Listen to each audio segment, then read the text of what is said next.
Уставниот суд ги поништи одлуките за распишување референдум за рудникот Казандол. Судот смета дека овие одлуки се неуставни и незаконити, бидејќи давањето концесии не е од локално значење, за да може општината сама да распишува референдум. Ставот на градоначалникот Перо Костадинов е пак спротивен на ова. Тој е свесен дека референдумите не биле обврзувачки, но смета дека локалната самоуправа мора да има поголеми ингеренции во одлучувањето како ќе се развива. Па ние од самиот старт знаевме дека референдумот има консултативно влијание и дејство, бидејќи нема правно обврзувачко дејство уште кога почнавме со барањата за одржување на референдум.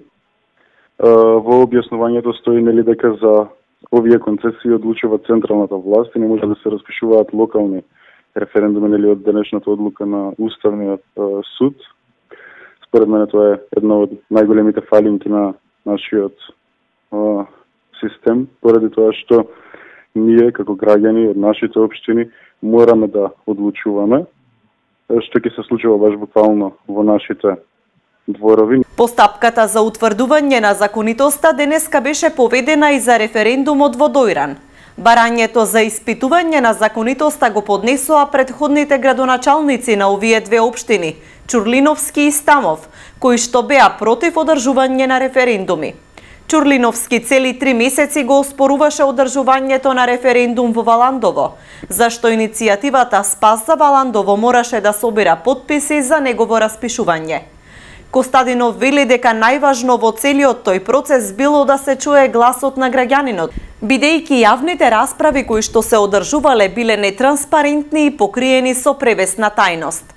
Југоистокот едноставно ги користеше референдумите како начин за да се изрази мислењето на граѓаните подносно прашањето за доделените концесии за отварање на рударски комплекси во нашите општини и во нашите дворови.